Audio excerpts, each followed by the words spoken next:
로마서 3장 21절에서 31절까지의 말씀을 함께 보겠습니다. 한 목소리로 읽겠습니다. 시작. 이제는 율법 외에 하나님의 한 의가 나타났으니 율법과 선지자들에게 증거를 받은 것이라. 곧 예수 그리스도를 믿음으로 말미암아 모든 믿는 자에게 미치는 하나님의 의인이 차별이 없느니라. 모든 사람이 죄를 범하였음에 하나님의 영광에 이르지 못하더니 그리스도 예수 안에 있는 속량으로 말미암아 하나님의 은혜로 값없이 의롭다 하심을 얻은 자 되었느니라. 이 예수를 하나님이 그의 피로서 믿음으로 말미암은 화목 제물로 세우셨으니 이는 하나님께서 길이 참으시는 중에 전에 지은 죄를 간구하심으로 자기의 의로우심을 나타내려 하심이니라. 곧 이때 자기의 의로우심을 나타내사 자기도 의로우시며 또한 예수 믿는 자를 의롭다 하려 하심이라.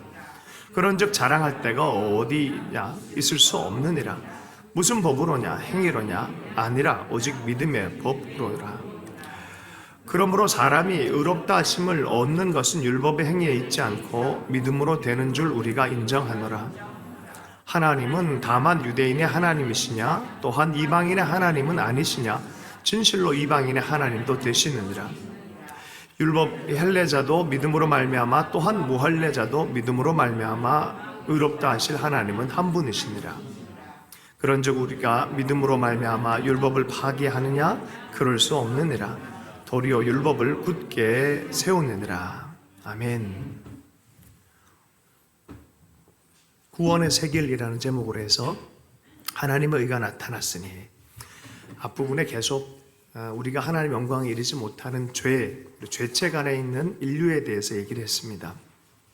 이방인도 종교적인 특권층이라 얘기했던 유대인도 근본적으로 죄의 권세를 처리할 수 없음을 드러냈습니다.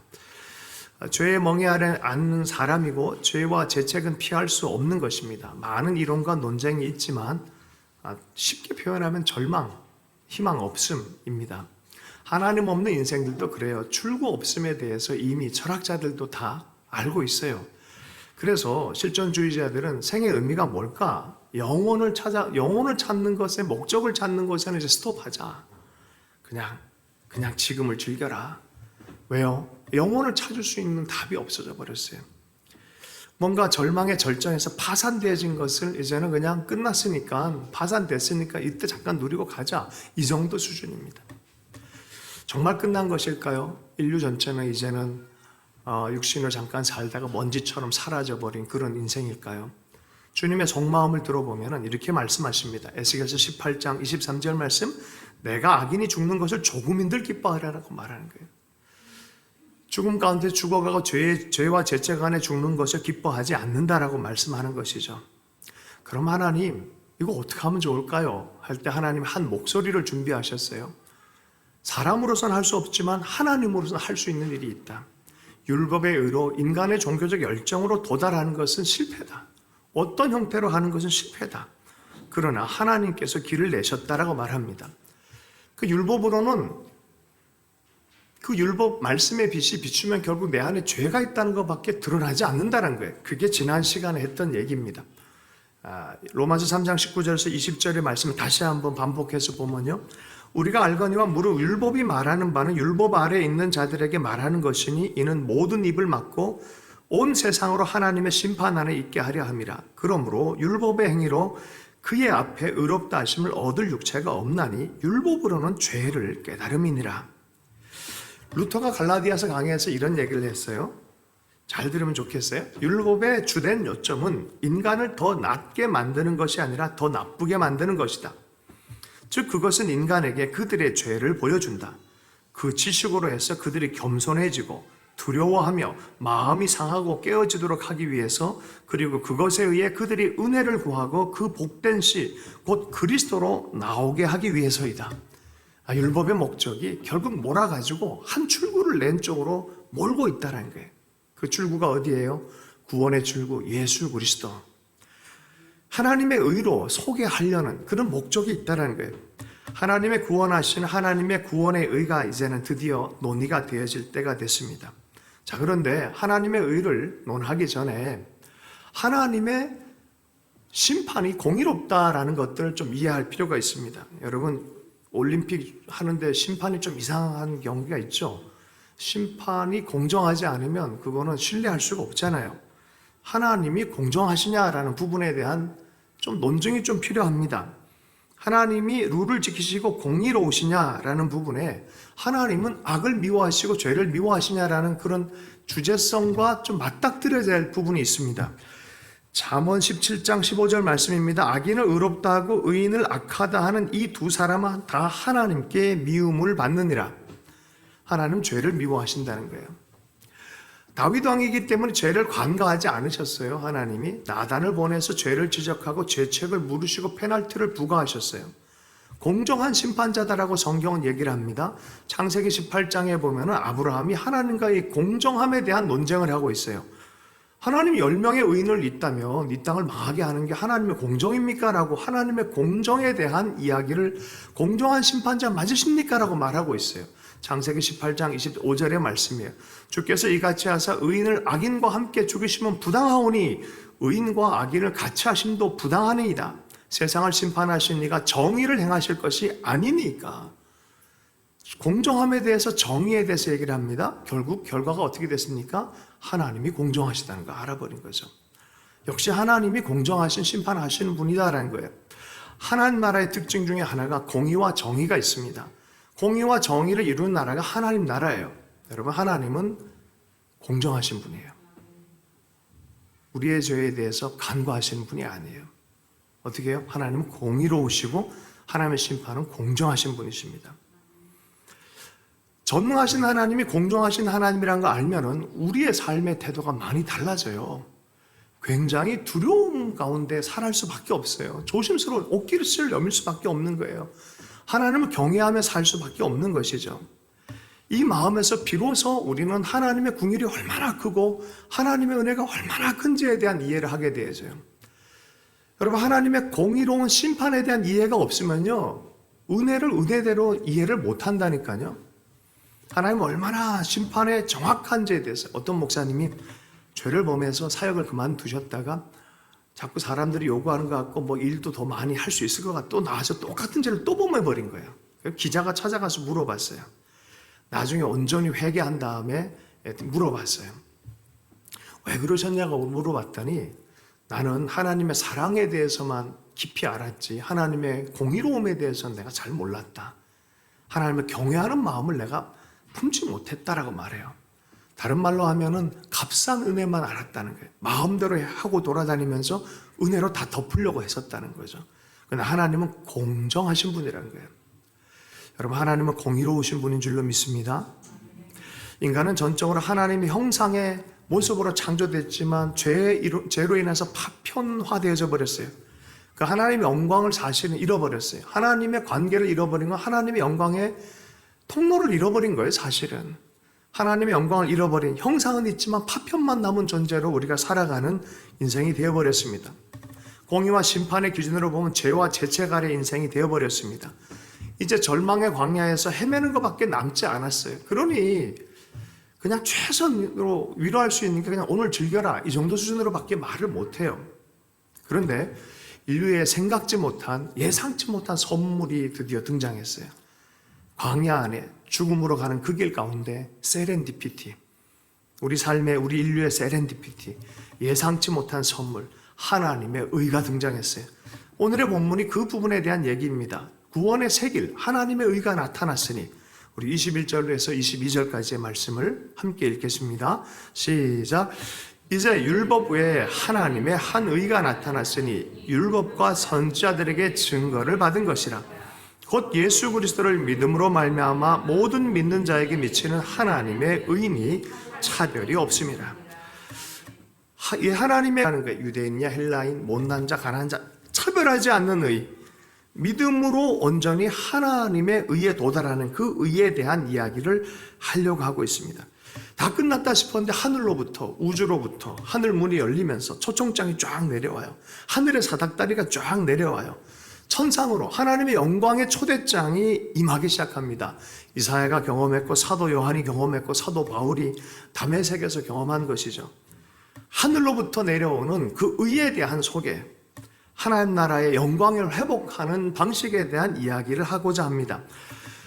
하나님의 의에 대한 이야기, 믿고 받는 의입니다. 이것을 그래서 믿고 받는 의라고 해서 이신칭의, 믿음으로서 의롭게 칭함을 받는다라고 하는 거예요. 이건 내가 하는 것이 아니에요. 인간이 하는 게 아니에요. 인류 안에서는 이미 실패다라고 증명이 되어졌어요. 하나님이 내신 의에 대한 얘기를 하는 것입니다. 우리에 관한 이야기가 아니라 하나님에 관한 것입니다. 하나님의 의가 나타났고 증언되고 내놓으셨고 증명하기 위해서 드러내신 것이에요. 하나님이 친히 드러내시는 거예요. 숨겨진 것을 드러내신 거예요. 준비하는 것을 드러내시는 거예요. 이것은 전적으로 예수 그리스도께 비롯된 것이고 해당되는 것입니다. 사람에게서 난 것이 아니고 하나님께로부터 나왔다라고 말합니다.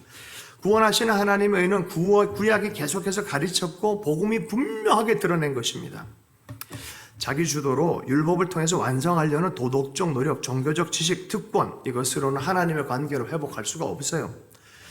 할 수가 없는 거예요. 그렇게 생각했다면 율법을 오해한 거예요. 율법은 우리로 하여금 못 된다라고 선포하기 위한 것이고, 결국 율법의 완성은 그리스도가 연합이 되어지고 그리스도가 오심으로 온전하게 드러나고 목적이 완성되어지도록 만들어 주셨습니다. 하나님과의 바른 관계에 이른 길을 제시한 것입니다. 율법은 한 사람을 가리키고 있어요. 율법을 계속해서 지적하는 건 한 분, 오실 한 분에 대해서 가리키고 있습니다. 성경 구약을 열심히 읽은 사람들은 결국 그리스도가 오셨을 때 아하 하면서 무릎을 두드리게 돼 있어요. 아, 맞구나. 말씀이 계속해서 지적하는 분은 한 분 하나님이신 예수 그리스도, 하나님 아버지가 소개하신 그분, 아들 예수 그리스도, 삼위일체 하나님의 이위이신 예수 그리스도를 가르치고 있는 것이죠. 여러분, 요한복음 5장 46절의 말씀에 예수님께서 이렇게 말씀하셨어요. 모세를 믿었더라면 또 나를 믿었으리니 이는 그가 내게 대하여 기록하였습니다. 다윗에 대해서 말할 때도 그랬어요. 다윗의 후손이었지만 다윗이 내 주라고 표현한 그분이라고 소개를 하고 있습니다. 예수님께서 변화산에서 만난 사람이 율법의 대표 모세, 선지자의 대표 엘리야였어요. 예수님께서 3년 반 동안 사역을 하신 동안에 엘리야와 같은 놀라운 자연적인 기적들, 역사들 다 하셨습니다. 승천하셨습니다. 여러분, 구약 전체를 보면 예수 그리스도를 딱 얘기하고 있어요. 엘리야를 읽으면서 예수님을 볼 줄 알아야 돼요. 모세를 읽으면서 예수님을 볼 줄 알아야 돼요. 모세를 믿었더라면 또 나를 믿었으리니 이는 그가 내게 대하여 기록하였음이니라. 고린도 후서 1장 20절의 말씀입니다. 하나님의 약속은 얼마든지 그리스도 안에서 예가 되니 그런즉 그로 말미암아 우리가 아멘하여 하나님께 영광을 돌리게 되느니라. 하나님의 약속의 말씀들은 결과적으로 예수 그리스도 안에서 모든 것이 완성되는 예가 되어진다는 거예요. 아멘이십니까? 여러분, 그래서 성경 잘 읽는 방법은요, 그리스도의 안경을 가지고 성경의 스토리를 읽어가면요, 읽혀지기 시작합니다. 아, 레위기는 도대체 어떤 의미일까, 주님 안에서? 읽혀지기 시작해요. 신명기의 율법의 말씀이 이건 어떤 의미일까? 읽혀지기 시작합니다. 로마서 13장 10절 말씀입니다. 사랑은 이웃에게 악을 행하지 아니하나니 그러므로 사랑은 율법의 완성이니라. 사랑을 보이시고 사랑 자체인 분이 누구입니까? 예수 그리스도 십자가를 통해서 보이신 그 사랑은 누구이십니까? 하나님은 사랑이시니라. 여러분, 하나님과 그리스도 예수를 통해서 율법이 완성이 되어지는 거예요. 할렐루야. 율법을 외면하며 사는 게 아니에요. 율법을 따라가는 자들은 그리스도를 발견하게 돼 있어요. 그리스도를 온전히 발견한 자 가운데 결국은 하나님의 의가 드러나고 그분을 통하여 우리가 믿음으로 구원에 이르는 거예요. 조금 더 얘기를 하면은 시내산 모세의 시내산에서 하나님이 이 십계명을 주셨어요. 안식일에 대해서 얘기를 했어요. 유대인들에게 안식일이 매우 중요합니다. 하늘과 통해 있고 하나님의 시간과 통해 있고 하나님의 평강 에덴으로 들어가는 시간으로 이해를 하고 있습니다. 매우 중요합니다. 주님이 말씀하셨어요. 안식일의 주인은 나다라고 말했어요. 내게로 오라, 내가 너희를 쉬게 하리라 그랬어요. 예수님을 발견한 사람들은 에덴에 들어간 사람들과 천상의 안식을 누리는 사람과 똑같다는 거예요. 정말 그리스도를 제대로 아는 사람들은 그 마음 안에 평강, 하늘의 평강이 임하기 시작하는 줄로 믿습니다. 시온산 다윗의 왕가에 대한 영원한 약속은 또 어떤 의미로 이해가 되어집니까?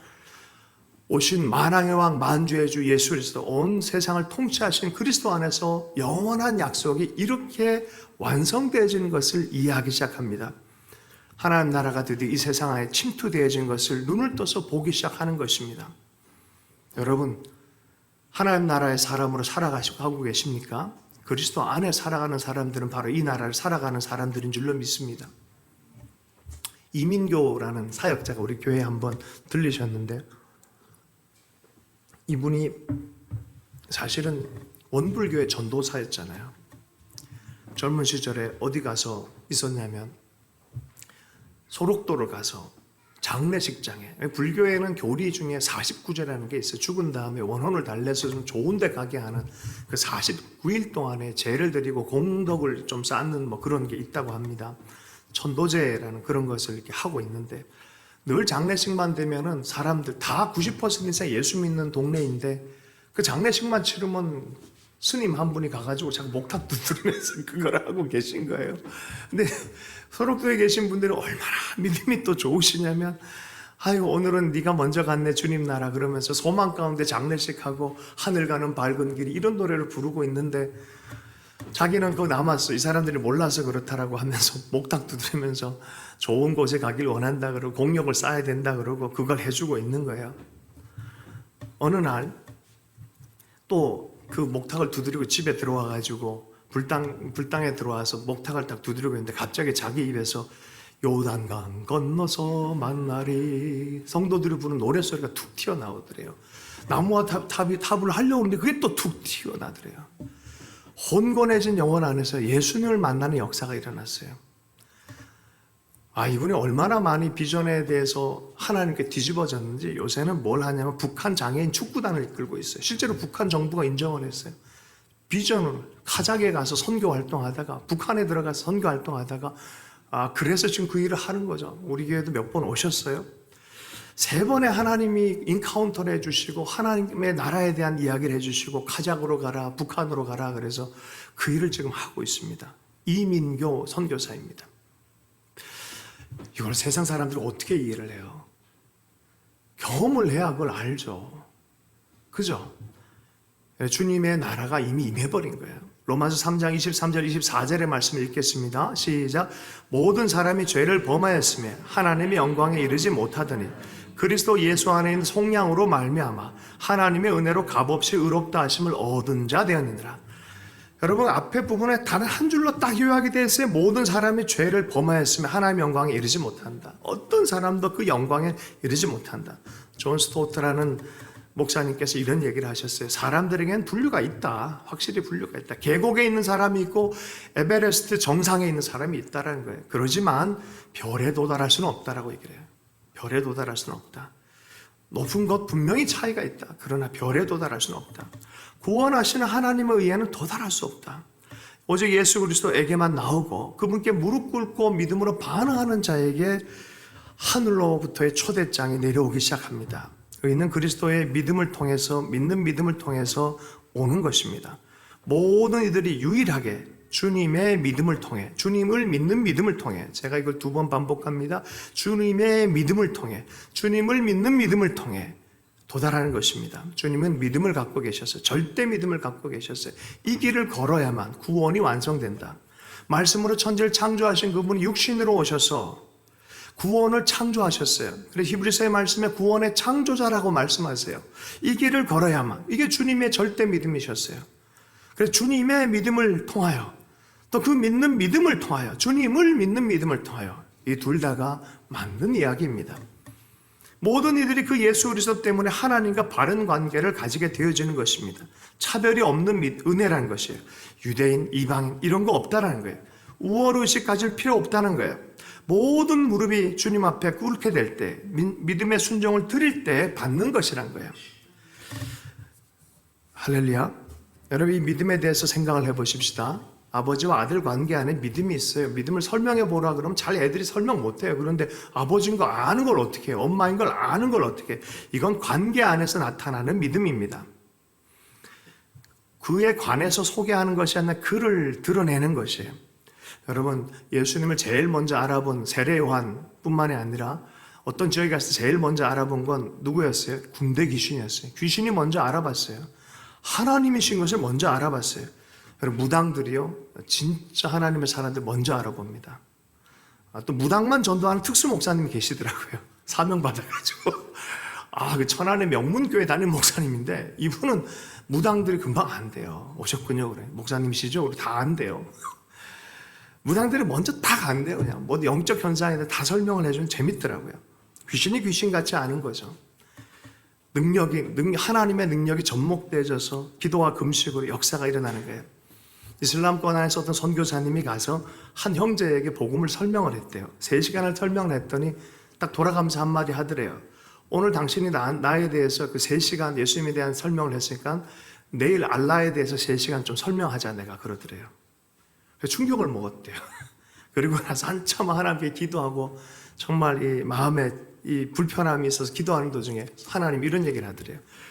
왜 사실을 설명하려고 그러냐? 선포해라. 선포해라.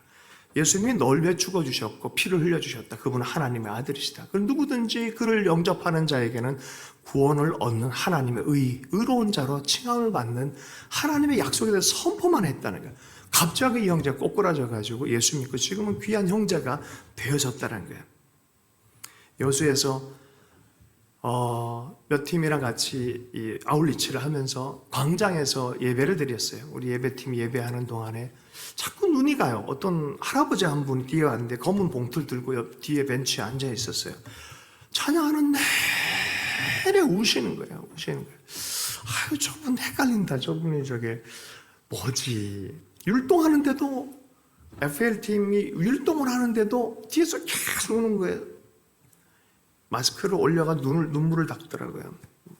좀 이상한 분 아닌가 싶어서 다 끝나고 와서 제가 가까이 갔어요. 어르신 그랬더니 눈물이 그렁그렁한 거예요. 예수 믿는 분이십니까? 그랬더니 자기가 1년 전에 주님을 떠났대요. 그런데 지금 1년 만에 어떻게 목포에 있다가 여수에 왔는데 바로 앞을 공원을 지나가는데 찬양 소리에 이끌려가지고 벤치에 앉았는데 그때부터 하나님이 감동을 주셔서 계속 울게 하는 거예요.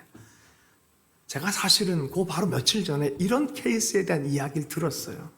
아들을 기다리신 하나님의 선택하신 아들, 예수를 믿는 그 아들들을 기다리시고 다시 부르시는 그것에 대한 이야기를 알았기 때문에 그 매칭이 너무나 됐어요. 이분을 하나님께서 기다리셨구나. 여러분 거기 안에 예수에 대한 선포가 있었어요. 예배가 있었어요. 그 예배의 임재함 안에 이분의 영혼이 돌아오는, 다시 하나님을 영접하고 다시 주께 돌아가겠노라고 선포하고 가셨어요. 그때 나와서 자기도 노래 부르고 싶었대요. 그 노래가 뭐냐면 하늘 가는 밝은 길이었어요. 오늘 우리가 부른 노래였어요. 왜냐면 간경하러 이제 며칠 앞두고 있었어요, 이분이. 그런 상황 안에서 얼마나 울던지 계속 울어요, 계속 울어 그냥. 사람 설명으로 가능한 게 아니에요. 하나님이 안아주시고 만나주니까 역사가 일어나는 거죠. 히브리서 11장 6절의 말씀입니다. 믿음이 없이는 하나님을 기쁘시게 하지 못하나니 하나님께 나아가는 자는 반드시 그가 계신 것과 또한 그가 자기를 찾는 자들에게 상 주시는 이심을 믿어야 할지니라. 하나님이 계시고 찾는 자에게 상 주신 이심을 믿어야 할지니라. 믿음은요, 어느 정도 이해에 도움이 필요하지만 궁극적으로는 믿음은 이해를 초월합니다. 그냥 관계 안에 경험하는 거예요. 아버지를 경험한 거, 엄마를 경험하는 거예요. 관계를 경험하는 거예요. 설탕에 대해서 설명하라고 그럴 때 설탕을 이 화학 기호로 설명하나요? 설탕 한 숟갈 딱 주면 끝나잖아요, 아이들에게. 하나님도 그러길 원하세요. 예수를 어떻게 소개할래요? 여러분이 맛보고 있어야 돼요. 우리가 맛보고 있어야 되는 거 아니겠어요? 하나님의 의를 맛보는 사람들, 하나님은 이렇게 이해하길 원합니다. 여호와 이레의 하나님, 여호와 이레, 하나님이 준비하신다. 아브라함이 이삭을 번제 드리려고 모리아 산에 올라가서 아이를 순종하면서 죽이려고 할 때 스톱 하면서 내가 준비한 것이 있다. 어린 양 내가 준비했다. 여호와 이레. 거기서 나온 말이에요. 이 홀 이름이 뭐예요? 여호와 이레 홀이에요. 할렐루야. 하나님이 준비하셨다는 거예요. 인간으로 노력하는 것이 아니라 하나님이 준비한 게 있다는 거예요. 구원은 하나님이 준비하셔야만 하는 것이다. 인간으로서는 할 수 없다는 거예요. 여호와 이레, 하나님이 구원하신 십자가의 구원의 원리. 어린 양은 어디 있습니까? 이삭이 올라가면서 물었잖아요. 수천 년 이후에 세례 요한이 답했잖아요. 뭐라고요? 보라, 하나님의 어린 양이로다. 그분이 준비하신 어린 양, 하나님의 어린 양. 로마서 8장 32절의 말씀입니다. 자기 아들을 아끼지 아니하시고 우리 모든 사람을 위하여 내어주시니가 어찌 그 아들과 함께 모든 것을 우리에게 은사로 주지 아니하시겠느냐. 여러분, 십자가를 잘 이해해야 신앙생활이요 아주 심플해지고 강력해집니다. 아멘이십니까? 신앙생활은요 하나님이 준비하시는 것에 대한 믿음으로 나아가는 거예요. 주님이 준비하신 하나님의 의에 대한 믿음으로 나아가는 거예요. 이 아들을 주신 그분이 우리의 삶에 매 순간마다 주지 않겠느냐. 여호와 이래. 한 젊은이가 다이아몬드 반지를 갖고 있어요. 이 다이아몬드 반지는 자기 것이 아니었어요. 이 반지를 가지고 유리창에다가 글자를 새깁니다. 여호와 이래, 여호와 이래 이렇게 씁니다. 이 젊은이의 이름은 조지 뮬러였어요. 그 아들을 수천 명, 또 수만 명, 또 학교와 많은 시설들을 세우고 했는데 후원자를 통해서 하지 않고 온전히 하나님께 무릎 꿇고 했어요. 어느 날 또 재정이 필요해서 있었는데 어떤 자매가 자기 귀한 다이아몬드 반지를 가지고 하나님의 감동주셨다 가지고 오셨어요. 그걸 딱 붙들고 너무나 또 감격해서 유리창에 쓴 글이 여호와 이레입니다. 여러분, 주님께서 우리를 구원하시길 기뻐하신 하나님이신 줄로 믿으시길 축복합니다. 여호와 이레 신앙은 바로 이런 신앙이에요. 한 목사님이 김남준 목사님이라는 분이 계신데요. 이분이 이사해야만 하는 상황이 됐어요. 또 사기를 당해가지고 머물 공간에 오래 있지 못하고 이제 나가야 되는 상황이 됐는데 한 달 앞두고 갑자기 학교에서 이분을 초빙하게 되고 너무 기가 막힌 타이밍에 정확하게 교수님이 되셔서 사택에 살 수 있는 그런 상황. 그 과정 안에서 하나님이 또 여호와 이레. 여러분, 하나님을 믿는 산 믿음이 되려면 이 여호와 이레의 신앙이 꼭 있어야 되는 줄로 믿습니다. 하나님 우리를 구원하기를 기뻐하시는 하나님이신 줄로 믿습니다. 인생이 쫓겨난 것 같고 끝난 것 같은 인류를 향해서 하나님 여호와 이레를 준비하셨어요. 예수 그리스도를 준비하셨어요. 누구든지 빈손으로 나오면은 누구든지 그 은혜를 받으려고 믿음으로 나온 자마다 주시는 그 하나님의 의를 준비하신 분이십니다. 하나님을 닮은 피조물로 하나님의 영광을 잃어버렸어요. 그런데 그리스도 예수로 말미암아 여호와 이레이신 예수 그리스도로 말미암아 여호와 이레가 되신 예수 그리스도로 말미암아 우리가 얼마나 많은 것들을 선물로 받은지 모릅니다. 히브리서 2장 9절에서 11절, 이 구절은요 함께 찾아봤으면 좋겠습니다. 히브리서 2장 9절에서 11절까지의 말씀입니다. 히브리서 2장 9절에서 11절까지 말씀 우리 한 목소리를 읽습니다. 시작. 오직 우리가 천사들보다 잠시 동안 못하게 하심을 입은 자 곧 죽음의 고난 받으심으로 말미암아 영광과 존귀로 관을 쓰신 예수를 보니 이를 행하심은 하나님의 은혜로 말미암아 모든 사람을 위하여 죽음을 맛보려 하심이라. 그러므로 만물이 그를 위하고 또한 그로 말미암아 이가 많은 아들들을 이끌어 영광에 들어가게 하시는 일에 그들의 구원의 창시자를 고난을 통하여 온전하게 하심이 합당하도다. 거룩하게 하시는 이와 거룩함을 입은 자들이 다 한 근원에서 난지라. 그러므로 형제라 부르기를 부끄러워하지 아니하시고 그리스도 예수의 죽음의 고난 그것을 통해 하나님의 은혜로 들어오도록 죽음을 맛보게 함으로 우리의 죄가 전가가 되어질 뿐만이 아니라 하나님의 영광으로 들어가게 하는 구원의 창시자가 되게 하기 위해서 고난을 온전하게 하는 것이 합당하다고 말하는 거예요. 그리스도께서 고난을 받으신 게 합당하다는 거예요. 그 구원, 인류의 구원을 위해서 구원의 창시자가 되기 위해서 죽어주시기를 결정하신 분이 우리 하나님 예수 그리스도예요. 그래서 11절에 보면 거룩하게 하시는 이 예수 그리스도와 그로 말미암아 믿음으로 말미암아 거룩하게 함을 입은 우리 그리스도와 우리가 다 한 군원 하나님의 은혜와 생명으로부터 난 자들이란 거예요. 그러므로 형제라 부르기를 부끄러워하지 아니하고 엄청난 일입니다. 반역자를 한 형제로 끌어안고 같은 옷을 입혀주고 같은 반지를 끼워주고 같은 권위의 자리에 앉혀주는 여러분 이거 어디서 많이 본 거 아닙니까? 탕자에 비유해서 허랑방탕한 탕자를 받아들여가지고 아버지의 권위를 또 옷을 입혀주고 잔치를 벌여주는 이 아버지의 마음 바로 복음 안에는 이 아버지의 회복의 마음이 있어요. 25절 말씀 함께 읽겠습니다. 로마서 3장 25절의 말씀입니다.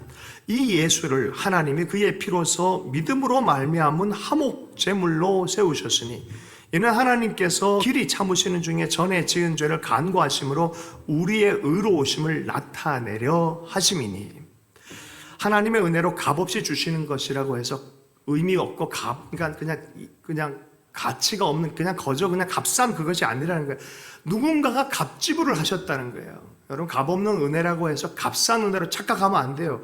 생명을 주고 주님께서 우리를 대신해서 죽어주셨다는 거예요. 고난당하시고 죽어주셨다는 거예요.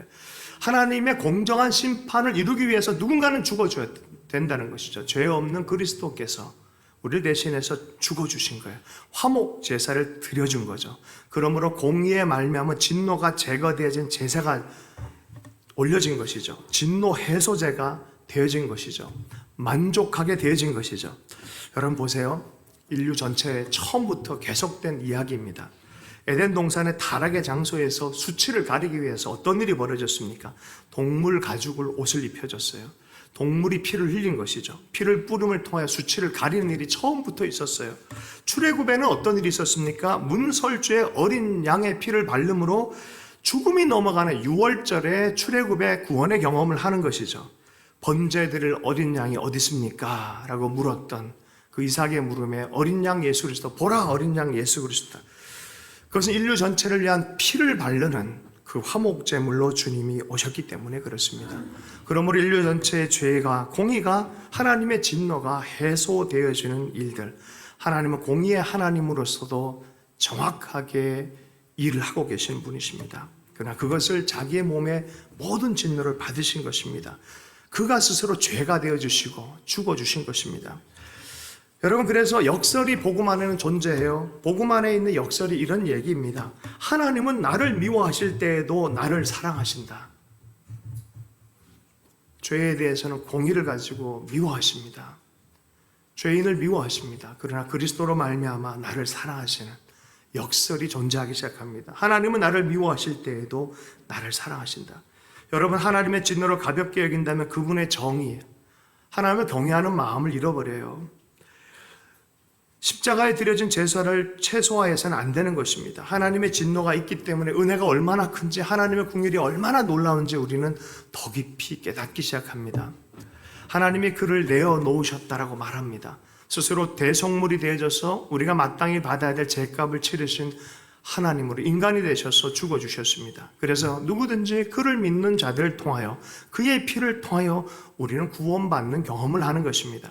이를 통해서 십자가는 하나님의 용서가 공정한 것을 또한 드러냅니다. 십자가는 공의와 사랑이 만나는 자리입니다. 여러분, 어떻게 공의와 사랑이 만나지? 어떻게 진리와 사랑이 만나지? 이곳에서 만나고 있습니다. 십자가는 그런 것입니다. 화목 제물로 돌아가심으로 믿음의 의로우심에 우리가 도달할 수 있도록 길을 내주신 것입니다. 그가 죄를 가리기 위해 죽어주신 것을 믿는 것이 참된 믿음의 기초입니다. 예수 믿는 사람은 바로 이 포인트로부터 그리스도인이 되어지는 거예요. 그가 내 죄를 위해서 죽어주셨다. 하나님의 정의가 만족되어지고 하나님의 자비가 완성되었다라고 말하는 것입니다. 다시 반복하면 예수님의 십자가에서 용서가 완성되어졌어요. 사랑과 정의가, 진리와 자비가 만나는 장소가 되어졌습니다. 이렇게 나타난 하나님의 의는 하나님이 죄인을 구원하심이 옳다는 것을 또한 증명합니다. 마지막으로 26절에서 31절까지의 말씀을 함께 읽겠습니다. 26절에서 31절까지의 말씀을 함께 읽겠습니다. 시작. 곧 이때 자기의 의로우심을 나타내사 자기도 의로우시며 또한 예수 믿는 자를 의롭다 하려 하심이라. 그런즉 자랑할 때가 어디 있느냐? 있을 수가 없느니라. 무슨 법으로냐? 행위로냐? 아니라 오직 믿음의 법으로니라. 그러므로 사람이 의롭다 하심을 얻은 것은 율법의 행위에 있지 않고 믿음으로 되는 줄 우리가 인정하노라. 하나님은 다만 유대인의 하나님이시냐? 또한 이방인의 하나님은 아니시냐? 진실로 이방인의 하나님도 되시느니라. 할례자도 믿음으로 말미암아 또한 무할례자도 믿음으로 말미암아 의롭다 하실 하나님은 한 분이시니라. 그런즉 우리가 믿음으로 말미암아 율법을 파기하느냐? 그럴 수 없느니라. 도리어 율법을 굳게 세우느니라. 아멘. 십자가의 은혜를 아는 사람이 가장 깊이 깨닫는 것은 내가 자랑할 것이 없다라는 것이에요. 내가 자랑할 것이 없다. 내 공로가 사라진다는 거예요. 시티 스터드라는 분이 이런 얘기를 했습니다. 만일 예수 그리스도가 하나님이시고 나를 위해 죽으셨다면 내가 그분을 위해 하는 어떤 희생도 결코 클 수 없다. 어떤 사람들이 예수 믿으면서 자꾸 내가 어떤 희생을 했고 내가 어떤 섬김을 했고 이런 얘기를 자꾸 하려고 그래요. 아직 그리스도의 십자가가 충만하게 그의 마음 안에 자리 잡지 않은 사람입니다. 그리스도께서 우리를 위해 죽어주신 것은 어마어마한 사건입니다. 어마어마한 은총입니다. 근데 거기다 대고 우리 숟가락을 싹 집어넣어서 그래도 나도 조금 아닙니다. 그러면 큰일 납니다. 성령으로 시작했다 육으로 끝나려고 하는 거예요. 그리스도가 이 하나님이고 나를 위해 죽으셨다면 내 어떤 희생도 크다고 할 수가 없다는 거예요. 그건 당연한 것이란 거예요. 십자가에 기초한 믿음을 버리면요, 그리스도를 믿는 그리스도인이 아니라 교회주의자가 되기 딱 좋습니다. 여러분, 교회주의자가 되면요, 구원은 글쎄요, 잘 모르겠는데요. 진짜예요. 조심하셔야 돼요. 평소에 훌륭한 사람을 생각하는 사람들이 있어요. 그리스도인으로 잘하고 가지런하고 도덕적으로 흠이 없는 사람이라고 생각하고 자기 성취와 특권의 정당성을 가지고 있는 신앙생활도 너무 잘하고 있고 신앙생활마저도 정말 좋은 교양으로 생각하고 있고 삶의 성취의 일부분으로 생각을 하고 있어요. 그 누림에 대한 평안을 제공하는 어떤 것으로 생각을 하고 있습니다. 그런데 그 사람의 중심에 그 생각들을 만약에 스크린으로 생각과 마음을 다 비추는 게 있다 그러면, 그리스도의 십자가의 은혜가 없다 그러면, 그것이 충만한 마음의 중심을 차지하지 않고 있다면 이 사람은 그리스도를 자기 왕자에 놓고 있지 않는 사람이에요. 아직 모르는 거예요, 사실은. 여러분, 그리스도를 마음의 중심에 가져간 자들은 자기 자랑을 할 수가 없어요. 그걸 이해할 수 있길 축복합니다. 이들은 예수님이 자신을 위해서 한 일보다 자신이 교회를 위해서 한 일을 자꾸 더 생각하려고. 내가 이런 일 했고 내가 이런 일 했고. 이런 일이 생길 수 있을까요? 역사를 보면 빨리 그럴 수 있다는 거예요. 처음엔 하나님의 은혜 때문에 그냥 은혜와 감사와 겸손과 늘 그렇게 살다가 어느 순간 내가 이런 일에 그럴 수 있어요. 금방 그럴 수 있어요. 토요일 날 나눴던 새벽 예배의 말씀에도 여호사밧이 얼마나 위대한 왕이었습니까? 그런데 아들 8년 차에 그냥 엉망이 돼버립니다. 제가 영국에서 택시기사와 얘기하다가 놀랐어요. 자기도 부흥의 세대를 경험했다는 거예요. 놀라운 주의 은혜를 경험했다는 거예요. 그런데 자기 다음 세대에 아무리 얘기를 해도 전해지질 않더라는 거예요. 불과 10년 안에 그 세대가 달라진 세대가 나오는 거죠. 청교도가 이런 경험을 했어요. 생명을 걸고 신앙을 지키기 위해 십자가 신앙, 하나님의 구원에 대한 감격, 그 하나님 나라에 대한 열망 때문에 나라까지 옮겨가고 신대륙에 와서 신앙생활할 때 자기 집보다 교회를 먼저 짓고 그리스도 예수를 중심에 둔 삶을 살았는데, 불과 한 세대 만에 자기 자녀 세대는 교양인이 되어 있다는 거예요. 회심이 뭔지도 모르고 예수님이 누군지도 모르고 십자가 중심적인 신앙이 아니라, 십자가가 마음속에 담아진 게 아니라 십자가가 내 귀걸이가 되고 목걸이가 된 장식품이 된 그런 교양인의 삶을 살고 있더라는 거예요. 여러분, 교양인으로서의 그리스도인들은요, 천국에서 인정함을 받지 못합니다. 정말 우리가 깨어서 조심해야 될 부분입니다. 나를 위한, 내 자랑을 위한 종교를 원한다 그러면 다른 곳에서도 많이 있습니다. 주님께서는요, 우리에게 내 자랑거리를 액세서리가 되기 위해서 죽어주시지 않고 생명을 구원하기 위해서 죽어주시고 하나님 아들로 받아들이기 위해서 십자가의 죽음을 죽어주신 분이십니다. 여러분, 진짜 십자가는 그런 것입니다. 인스턴트 기독교로 만들어서는 안 될 줄로 믿습니다. 그렇다면 좋은 교회는 어떤 교회입니까? 우리의 유효하고 유일한 자랑은 내가 그분을 위해서 한 일이 아니라 그분이 나를 위해서 한 일에 대해서 압도당하는 거예요. 주님이 십자가에서 하신 일에 대해서 압도당한 사람들의 태도가 있습니다. 그 첫 번째가 예배자가 됩니다. 경배할 수밖에 없어요. 감사할 수밖에 없어요. 노래할 수밖에 없어요. 주의 사랑이 나를 미치게 하는도다라고 하면서 뛰어나갔던 프란치스코처럼 그렇게 살아가고 싶어 하는 사람이 정상적인 그리스도인들이에요. 갈라디아서 6장 14절의 말씀입니다. 그러나 내게는 우리 주 예수 그리스도의 십자가 외에 결코 자랑할 것이 없나니 그리스도로 말미암아 세상이 나를 대하여 십자가에 못 박히고 내가 또한 세상에 대하여 그러하니라. 내 자랑, 내 삶에 대해서 의식하는 사람들은 세상에 아직도 내 속에 살아있는 사람들이에요. 우리가 같은 공간에 있지만 그리스도를 자랑하는 자들은요, 내가 사라지고 그리스도 안에 사는 나로 태어난 사람들이에요. 여러분, 그리스도를 자랑할 수 있기를 축복합니다. 자랑의 종교는 가인의 종교다라는 말이 있어요. 자기중심적인 종교가 있어요. 하나님께 제물을 드렸는데 하나님이 안 받으시니까 화가 났어요. 그 동생한테 화를 냅니다. 주님이 이렇게 얘기를 해요. 내가 선하다면 왜 분노하느냐? 야, 제가 네 앞에 있으니 죄를 너 다스려라 라고 합니다. 자신은 하나님에서 많은 일을 했다고 생각해요. 그러니까 화가 나는 거예요. 내 중심으로 생각하니까 동생의 예배가 짜증나는 거예요. 그래서 동생을 죽여버린 거예요. 이게 가인의 종교입니다. 화가 났고 동생을 죽입니다. 누가복음 15장입니다. 맏아들의 종교가 있어요. 큰아들이 탕자가 돌아왔음에도 불구하고 아버지의 마음을 이해를 못해요. 그래서 이놈 나쁜 놈 이러면서 끝까지 자기중심적으로 자기 의에 휩싸여가지고 동생을 판단하고 있는 거예요. 여러분, 이런 모습의 종교인이 되면은 여러분 신앙생활 안 하는 게 좋습니다. 할렐루야.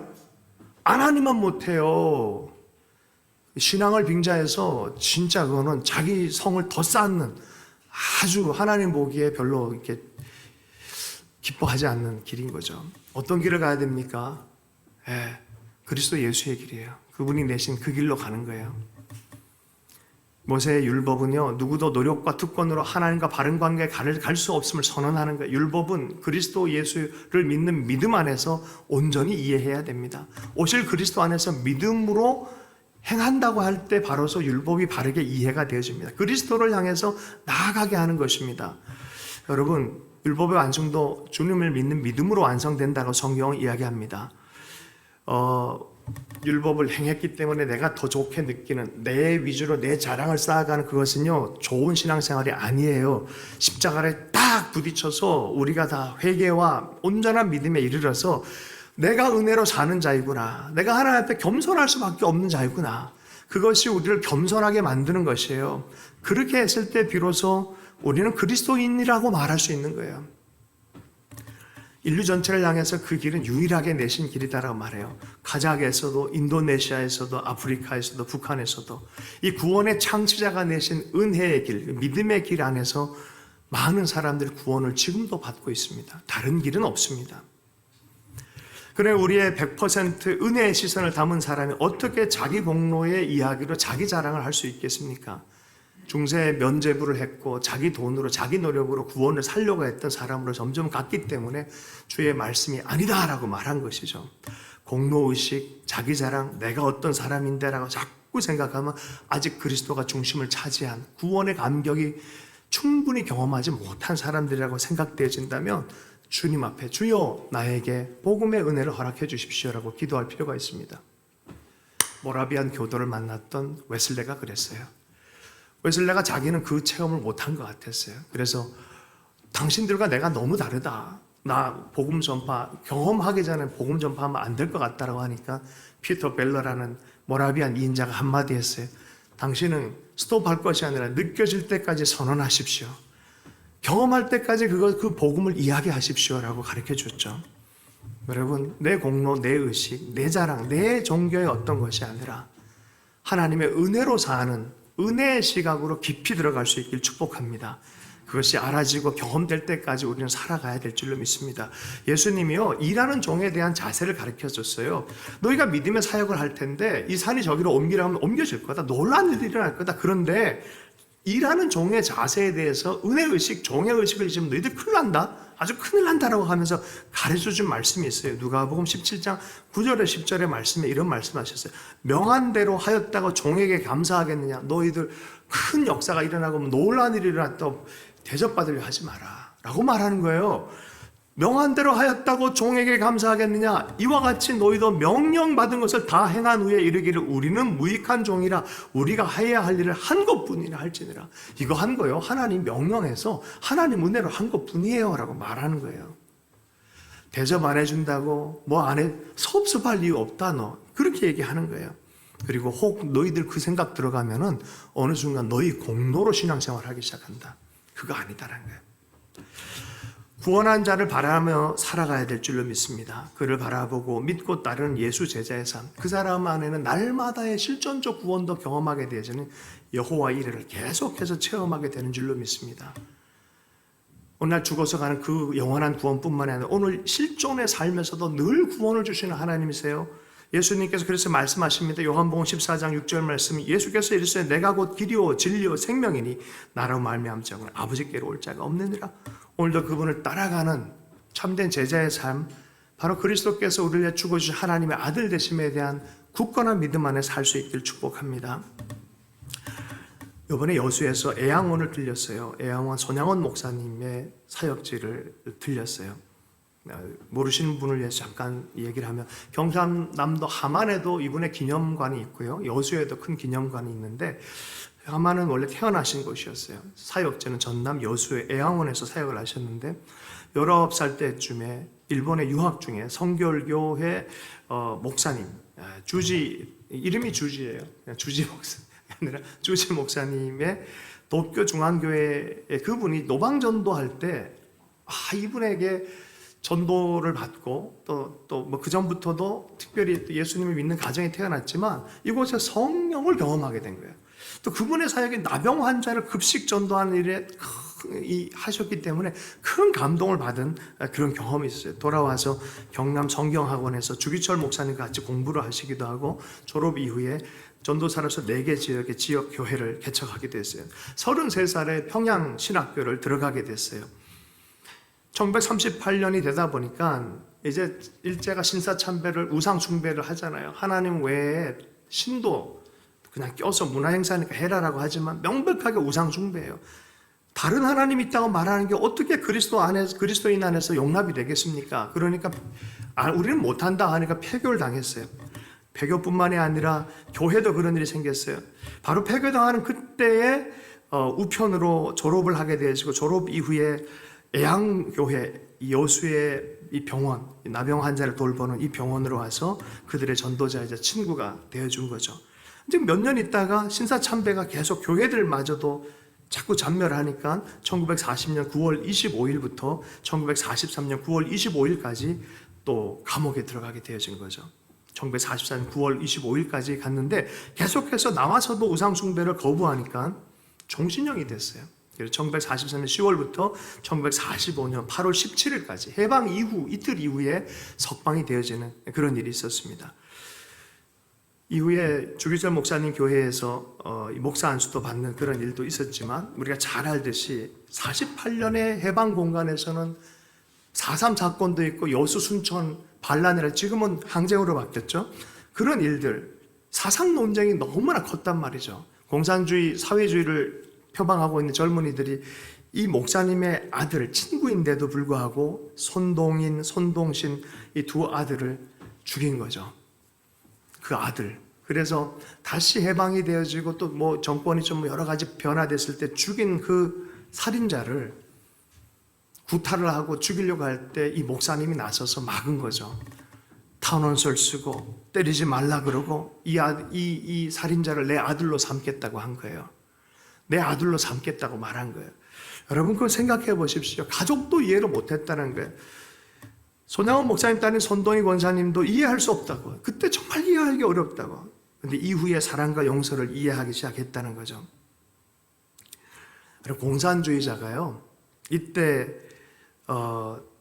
하여튼 여러 가지 어려운 일들 가운데서 6.25의 어떤 또 피난 와중에, 전쟁 와중에서도 뭐 이래저래 하다가 또 한 번 공산주의자들에게 체포당해서 1950년 9월 15일부터 15일 동안 감옥에서 혹독한 고문을 당하고, 유엔군이 막 참전할 때 데려가기 뭐 하니까 총살을 지켜버린 거예요.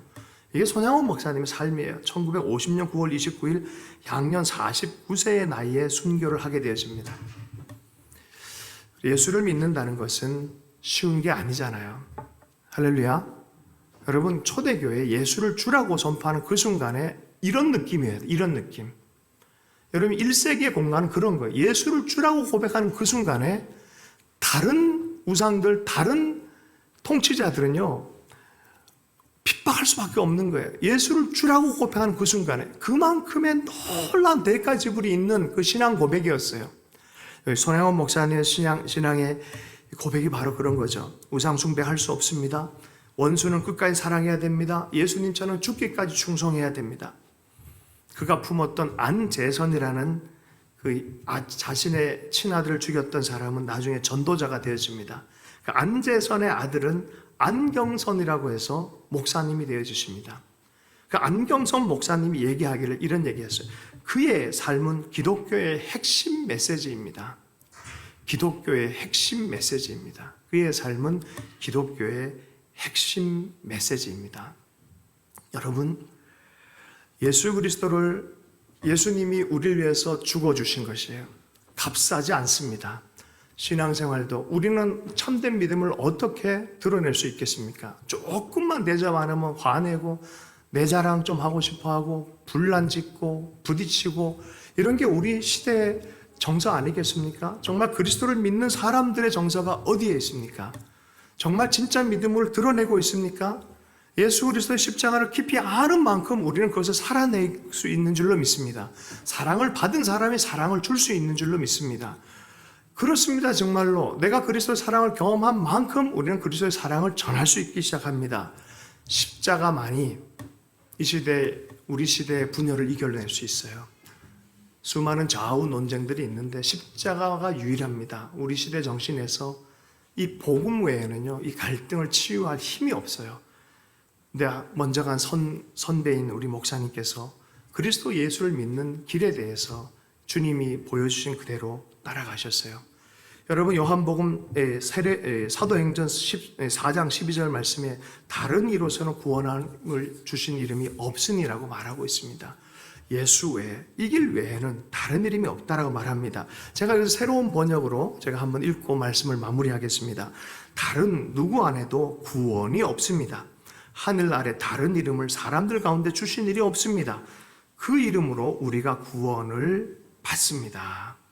우리가 구원을 받습니다. 그러므로 우리가 이 날마다 구원을 선포하길 원합니다.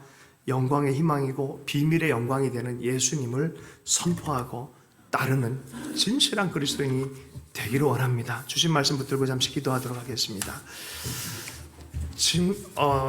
구원의 세계, 하나님의 의를 붙잡는 이 십자가의 의를 온전히 붙잡는 진짜 그리스도인의 삶을 주여 나로 하여금 살게 해주십시오. 내가 그 길을 따르겠습니다 라고 결단하면서 함께 기도하도록 하겠습니다. 함께 기도합니다.